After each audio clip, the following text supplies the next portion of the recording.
This is all wrong. I shouldn't be up here. I should be back in school on the other side of the ocean. Yet you all come to us young people for hope. How dare you! Boring. Boring. Boring. Okay, you gotta do it. Don't tell us what we're gonna feel.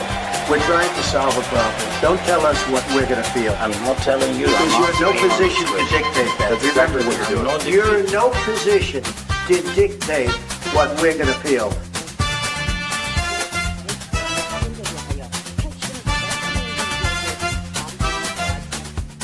I call again for an immediate ceasefire in Gaza, the return of the sausages, the hostages.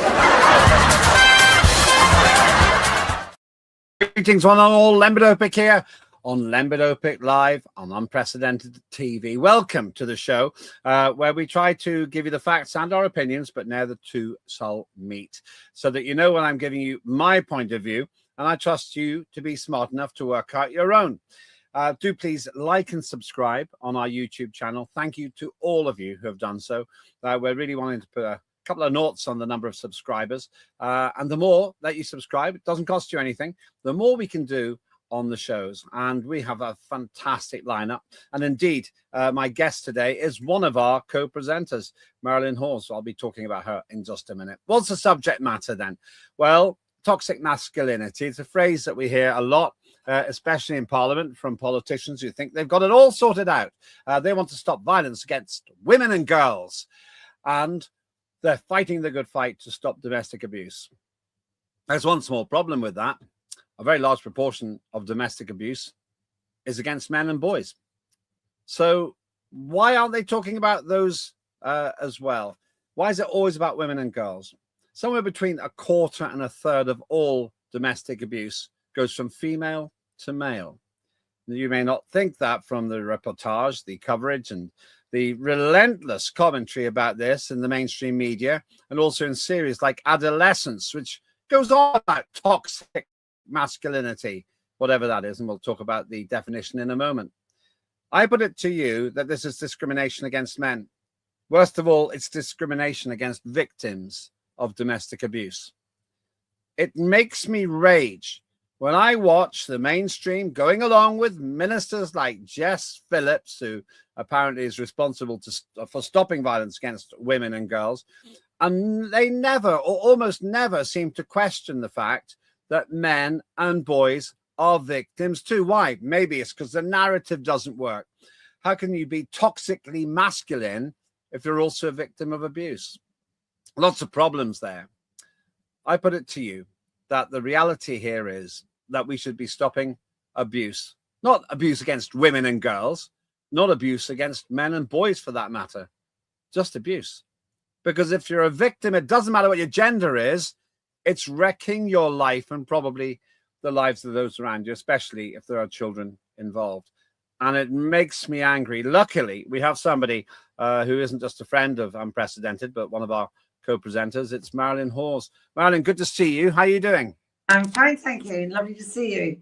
Well, I had the idea of having you on because we relentlessly see this monologue about women and girls, and even if people are watching this from the archive instead of live, they're probably hearing the mainstream colluding with politicians to imply that abuse is something that's done to females. Now, I know that makes you pretty angry. It does make me angry because it's actually discrimination, and discrimination in this country is supposed to be against the law. It's a kind of hate speech, really, isn't it? I mean, people are completely missing the fact they go about misogyny, they don't understand misandry, and I don't very much if Jess Phillips or Keir Starmer understand it either. The hatred, I don't know, where is this hatred thing come from? You know, it's bad behavior, it's lack of respect for the opposite sex, the same sex, whatever. Yeah. It drives me mad. You go into schools and they all go on and bang on about consent. Nobody talks about respect for just yourself, for the people around you. It drives me mad. And this thing about misogyny, you know, there are boys that are badly behaved. There are girls that are badly behaved. They also have bad role models And I've been in schools where I've heard hideous things come out of girls' mouths, and they pulled them up for it. And I said, this is unacceptable. Same for the boys to the girls, blah, blah, blah. I go to senior management and they go, oh, well, that's what it's like here. I tell you, you know what? I've said it before to you, Lembit. A fish rots from the head down. If a head teacher isn't on top of this, then it goes through the whole school. And too many people in schools these days are woke. Teachers have always been woke, but they're more woke than ever. Okay. And it drives me insane because none of them are teaching respect. And a couple of definitions there before you go further. Define misogyny and define misandry. It's all about hate. I really don't like the word. Well, I mean, it is a hatred, misogyny, a hatred of women and girls, right? Where the boys or men think they're better. Misandry is a hatred of boys and men because the girls think they're better. And this drives me insane because none of this is necessary. I don't understand this thing about the battle of the sexes. Do you know what? I honestly think all this comes from women's lib, going back years where women thought, oh, look at us do this, look at us do that. Oh, yeah, look, we can be a man. Well, why do you want to be? Why can't you just be feminine and bring the best out in a man who wants to protect you, look after you? I'm not talking about control. That's completely different. I'm talking about a man who, I mean, like all that stuff. I like all that sort of like a man that smells nice. I like to smell nice. I like to look like a lady. I like men that do gentlemanly things that, you know, what's wrong with that? It's really nice. And in return, the man gets something off the back of that. And it's all being destroyed by women's lib. Honestly, I do truly blame the women.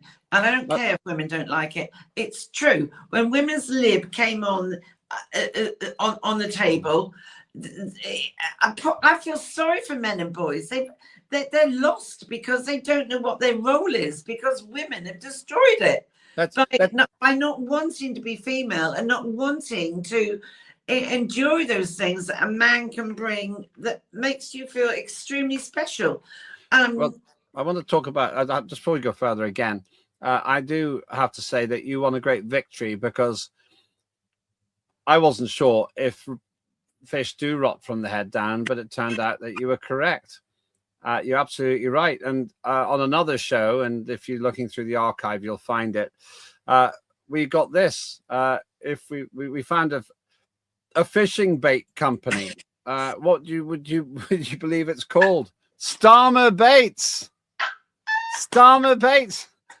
Giving you the edge. Established 1976. Fish rots on the head down, Marilyn. There you go. There you go. You owe me a drink because you said, where did you get that from? It's true. It's so true. I think we're probably going to use that particular visual often. And by the way, Starmer Baits, please, please sponsor the show. We'll give you loads of coverage. It's just great. So therefore, you're right about that.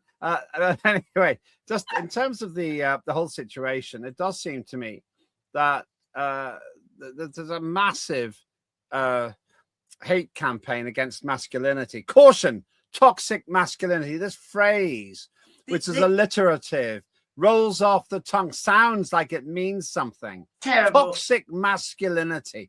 You hear it in government, you hear it on television, you hear it in the mainstream media, you hear people talking about it. And you used an interesting word, the emasculation of men. In other words, the making of men to feel impotent in some way, to be not masculine in a sense. And this whole toxic masculinity thing seems to be all about that. What does the phrase mean? Well, it means men who are aggressive to women, who are violent towards women, who are controlling with women, who are gaslighting women, who are coercively controlling women, who are basically domestic abusers. And of course those men exist, but so do the women. There's plenty of men. I am so looking forward to my show on Friday when I've got Mark Brooks on, who is the chairman of Mankind, the only charity in the country that supports men who are being domestically abused. And they are, and I think they are in equal proportion to women who are. And don't tell me, I get really annoyed when women go, oh, you know, men are more violent. I have seen horrendous injuries done by women to men, by really diminutive women who look so cute and sweet that you wouldn't think they could throw a pat of butter, but they do, and they are unbelievable. I mean, I was talking to a barrister 2 or 3 years ago, and he showed me this photograph of this gorgeous girl who was about 5'2", long blonde hair, looked absolutely lovely. I went, what's she in court for? Is it where she's just pushed her boyfriend through a plate glass window and he's been in intensive care for the last 2 or 3 weeks? I went, you must be joking. But when that red mist comes down, when that rage comes down, then it's the same. I actually spoke to Julian King, who is he's a paralegal. He was on my show last week. And he is well, by the way, Marilyn, you keep mentioning times. You must remember that there's a big archive. So when Marilyn says Friday or last week, that's only if you're watching it live. Sorry, yeah, if you're not, no, it's okay. I just want to make it clear. You'll find all of this in the archive, but the timings are only relevant if you're watching the first broadcast. But carry on. Yeah. Sorry, you're right. You're right. Sorry, I do beg your pardon. No, it's all right. But Julian it's fine. It's enthusiasm, and I like that. He runs this organization called Family Law Support Services. And I actually asked him on my program, do women abuse men differently to how men abuse women in a domestic or a toxic situation? And he said, no. And I said, that's how I think. But I said, I just wondered if women are less violent, women are sorry, ladies, but women are manipulative, and they are very clever in court, in a family court, of blaming a man and saying, oh, you know what? Oh, sorry, Your Honor, but I think he's abusing my child. And they win almost hands down. And it's dreadful. Women are just as violent as men are, and even more manipulative. And I am sorry and Julian King said to me, there is literally no difference between what women can do to men and men to women.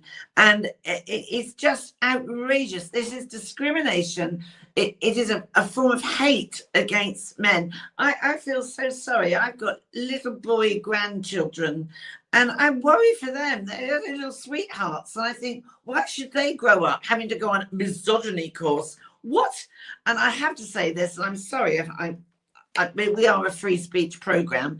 If our white boys are going to be put on a misogyny course, I mean, I don't understand what that's all about, because that sort of behavior of aggression towards girls in school and girls onto boys, it's there in their face. It's always been there. Why isn't the senior management in the school dealing with it? So, but are the Muslim boys going to be going on these courses as well? Because their culture is rife with misogyny. They are the patriarchal culture, if you want to call it a culture, where they are actually openly and acceptance of abuse towards women. So are the Muslims? Yeah, hang on a sec, but that's not exactly the foundation of those cultures. No, most men in those circumstances, most men, I don't know, I could be wrong, but they don't abuse women. Most people don't abuse each other, even though there are probably millions of victims in the UK, certainly hundreds of thousands. You can't just say that an entire culture de facto endorses abuse from men to women. Well, did you not see the news this week where certain imams in this country are saying it's okay for you to physically punish women? No, I haven't seen that. It was in the news this week in the UK. No, we are not allowed. We do not accept physical abuse of any nature. But and it is there. It's there. It was in the news this week, and it's outrageous. But it's not about even gender or culture. Abuse is wrong. Well, that's the thing. That's why I don't really like going down that path, because to me, saying that is a little bit like saying abuse against women and girls. I don't differentiate. If a Muslim man is abusing his Christian wife, or if a Catholic woman is abusing her Protestant husband. That doesn't matter to me. I want to get the ethnicity, the gender, even the sexual orientation out of it. I want abusers to stop abusing the abused, regardless. But the problem I've got now is the whole of the culture of our political system and our mainstream media implies that the abuse is always women being abused by men. No, it all goes back down to a previous show that I did. It goes back down to early years experience of adverse childhood experiences where there is trauma in a child's life that manifests itself in school, in a nursery school, of what a lot of people go bad behavior, when they don't ask why is that child behaving like that, what is going on, you know, what and then that goes on into primary school, into secondary school, and nobody is born to be an abuser. No one is born to abuse. And people like to say, oh, you know, it's in your DNA. No, it isn't. It's to do with trauma in the early years that broke neural pathways, that distorted the landscape of the brain. It comes out into behaviors, and we need to be better parents. But aside of that, there is no room for saying all this stuff about men being I feel so sorry for men and boys, because they're not allowed to be men anymore. They're frightened of being frightened of masculinity because they might be knocked back for it, and it's so wrong. The team had a quick look, and we can't find the references you're saying about the Imam. It'd be interesting to do a show on that at some point in the future. But it's there. Okay, we can't find it in time available, but we've found plenty of Muslim men who said it's not acceptable. But even so, once again, I don't. But for me, the thing, Marilyn, is my issue is that I don't want to categorize abusers as all white men. That's my point. No. I want to categorize abusers as people not having a gender and ethnicity, but a mindset. Whatever the mindset comes from, wherever it comes from, it's the fact that those people are willing to abuse somebody else, and all we hear about, pretty much in politics is an end to violence against women and girls. That's what we hear. It's absolutely dreadful. It should be an end to violence and abuse against human beings. I mean, but also it starts with, I mean, if you're looking for clues in the early years, if you look at people who abuse, they are controlling, they know how to target the vulnerable, even at a very young age. And they do begin, and I've been into lots of schools, in primary schools, where it starts off with an abuse of animals and insects, because it's all about control. That absolutely links into any form of abuse. But whatever, we have to be, it goes back to the early years, it goes back to parenting. If we want to absolutely try to diminish any form of abuse, we have to be better parents. Okay, hold that thought, because we need to go to a quick break, and after the break I want to talk about what I think is a very disturbing decision by some award ceremony to fate a program which seems to reinforce the concept that it's boys that are the problem. In the meantime, just let's remember we've got another great show. It's Tim Scott Uncancelled, and he reviews the stories that you may not have seen in the media. Tim Scott Uncancelled.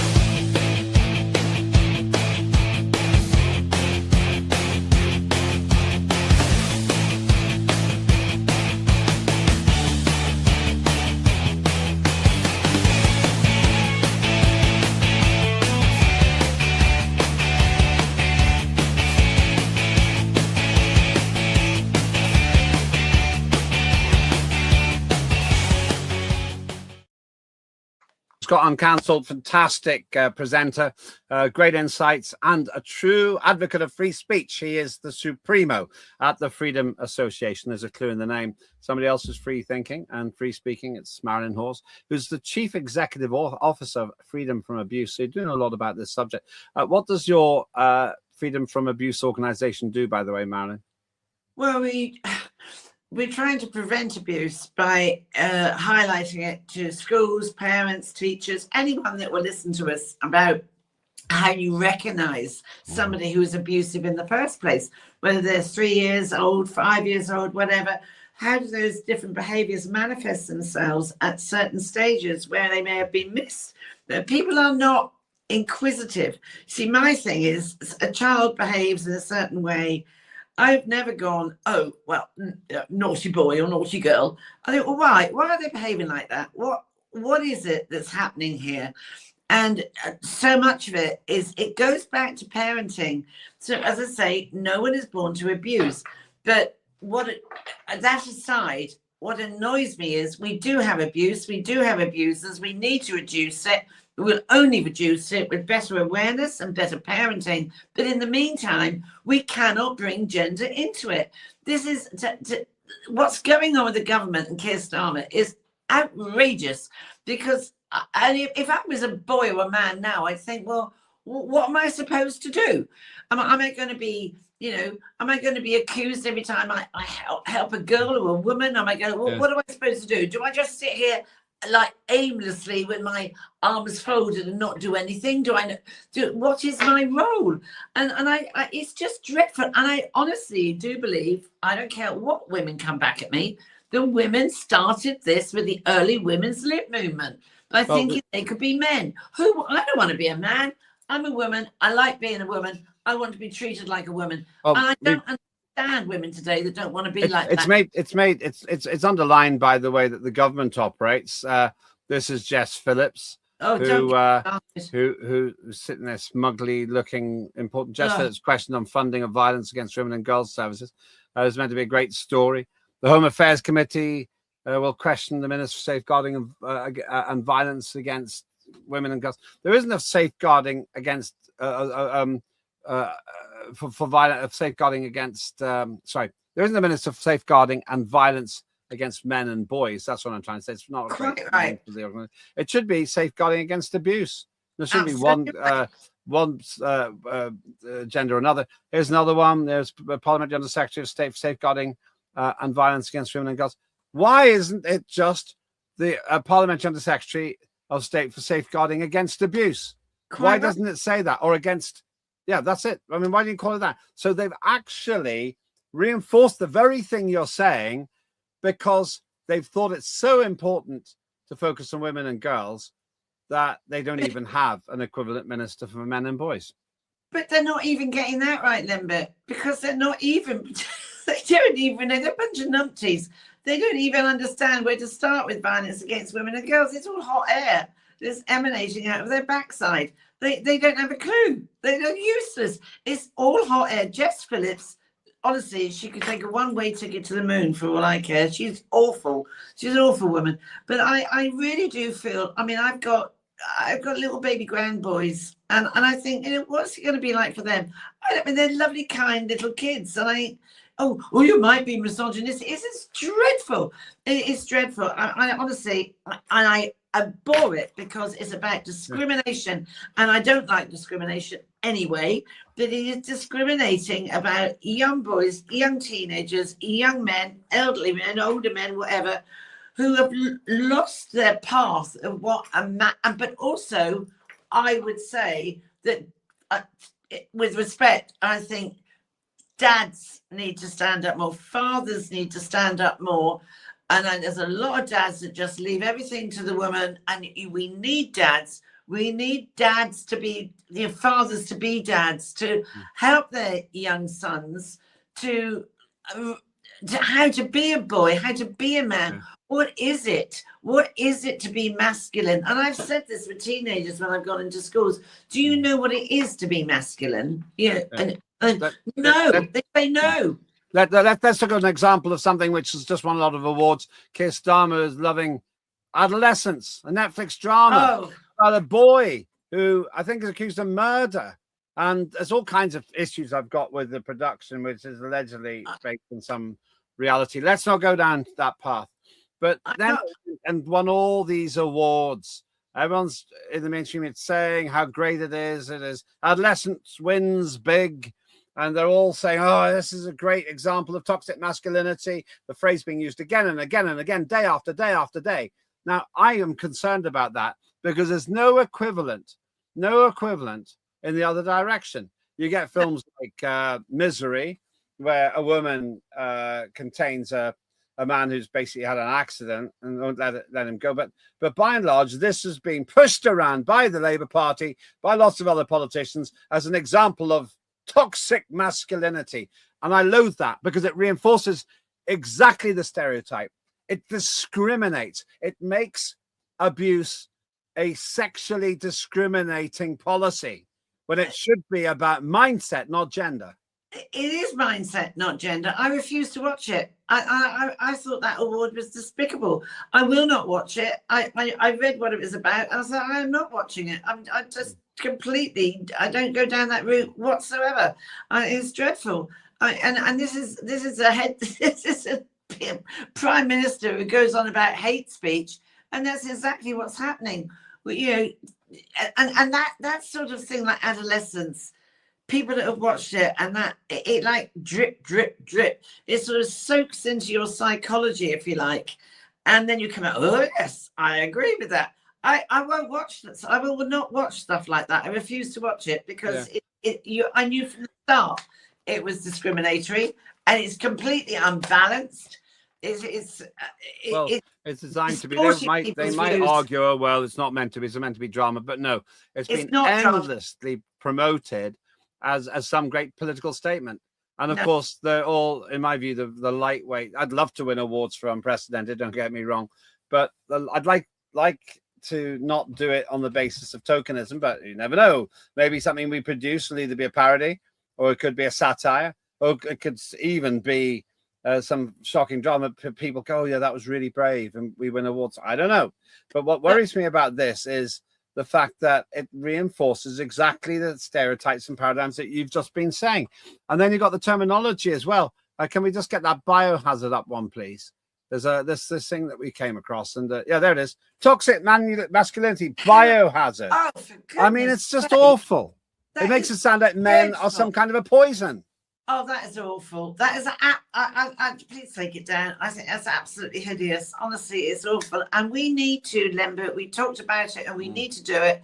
We need to, because everyone I have spoken to, without exception, goes on about this is absolutely awful about these misogyny classes. And we need to do a campaign. We need to do a petition on it, because it needs to be raised in Westminster that this is outrageous. You cannot go. It's a hate speech against men and boys, and it's completely distorted. It's out of order. But also, though, we need dads to stand up more. Men and fathers are so important in the upbringing of a child. Yeah, but it's difficult because if you're an abuse victim as a man, you made to sound like, first of all, that it doesn't happen. Government seems unaware of this. I do not believe for a moment that there isn't a single member of parliament who's male without suffering abuse. There must be at least one male victim of abuse in parliament. But of course, if they speak up, they'll be shouted down. Oh no, well, you must be a weakling. You must be a wimp. You're stronger than her. Why would you let her do that? All the rubbish you hear. I used to have an awful lot of male abuse victims coming to my surgery when I was an MP because they knew I was sympathetic. They knew each other. They encouraged their colleagues their friends to come to see me. And the stories were horrendous. And as you say, it's not about strength, because a man could often snap their abuser in half. But it's not about that. And often I think that the abusers, whether male or female, is incredibly strong because the abuser is broken in some way. They're reliving some kind of a trauma through their violence. And it doesn't have to be physical. It can be financial, coercion, all kinds of things. And I think, Marilyn, what we should be doing, I'm talking and involving this one, I'm talking with you now, is we should take a stand here on Unprecedented, because there isn't a single station anywhere in the world that I know of that challenges the sexual discrimination of abuse. It's disgusting. It's absolutely disgusting. And I think Unprecedented needs to do a campaign, a petition on this, because it has to happen. You can't you can't go on. You can't be allowed to happen. I mean, Keir Starmer needs to be absolutely exposed on this. Jess Phillips is a disgrace.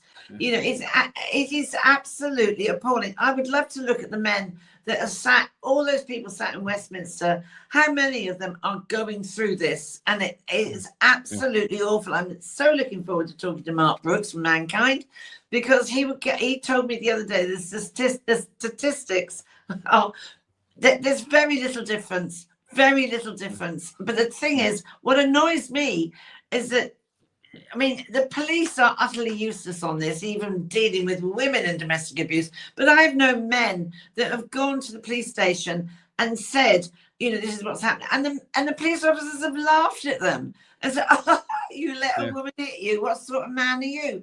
And that is in like 2025, that was still going on. There's a massive amount of training that needs to happen with the police about dealing with this and how they should respond to men coming forward. Okay, so we're almost out of time. That's Mark Brooks, OBE, on the picture there. He runs Mankind, a charity which does take these things seriously, that does challenge the sexual discrimination, does challenge the stereotyping. Oh, that when you say abuser, it must be a woman. When you say abuser, it must be a man. When you say abused, it must be a woman. Mankind is brilliant, and I've had the honor of interviewing him myself, because he says it's not about men being abusers and women being abused. It's abusers and abused. And he's got an OBE for his work in this field, and I'm so looking forward to interviewing him. Yeah, it's going to be a great interview. Well, if you're watching it in the archive, you'll be able to find it now as well. Just remember the timings are just if you're watching it live. Otherwise, go to Unprecedented TV, like and subscribe, and you'll find that interview. He's not the only person who's fighting back. We came across this. Toxic masculinity is toxic terminology, and that's written by John Barry. Really interesting piece. Yeah. And there are enlightened people, and I think we should get together and we should start running a campaign which doesn't discriminate against female victims. It discriminates against those total idiots who think that this is gender-based. It's not gender-based, it's mindset-based. And I think that we could probably help hundreds of thousands of people in Britain alone if we actually manage to dissolve this horrendous sexual discrimination against male victims. And I imagine that's probably true of the LGBT community as well.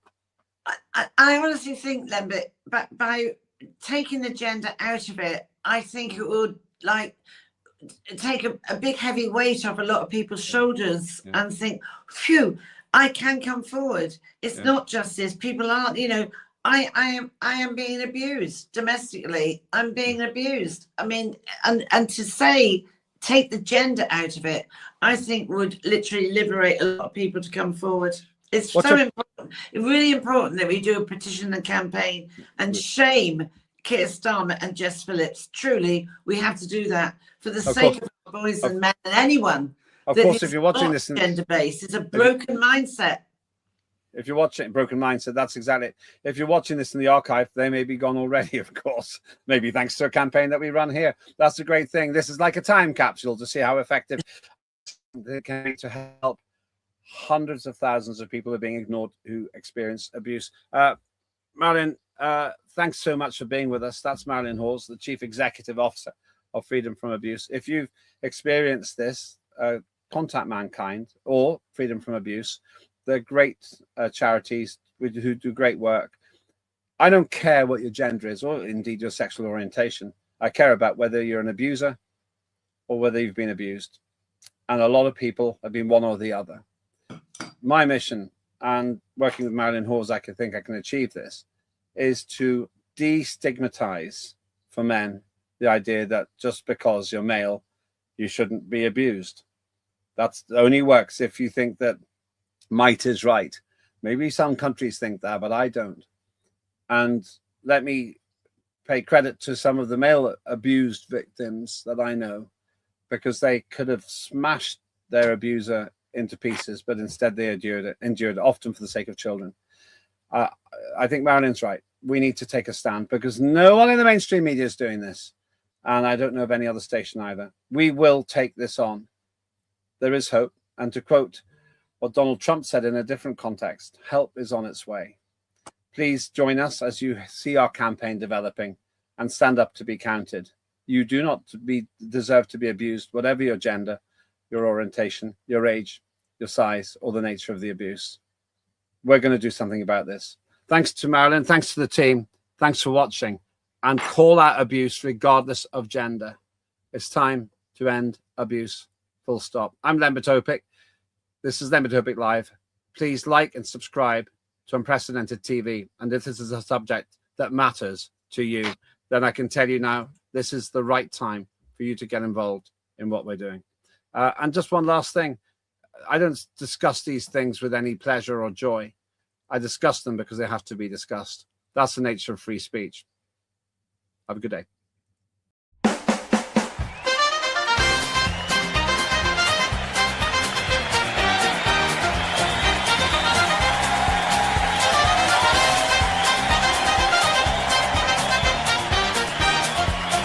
Immediate ceasefire in Gaza.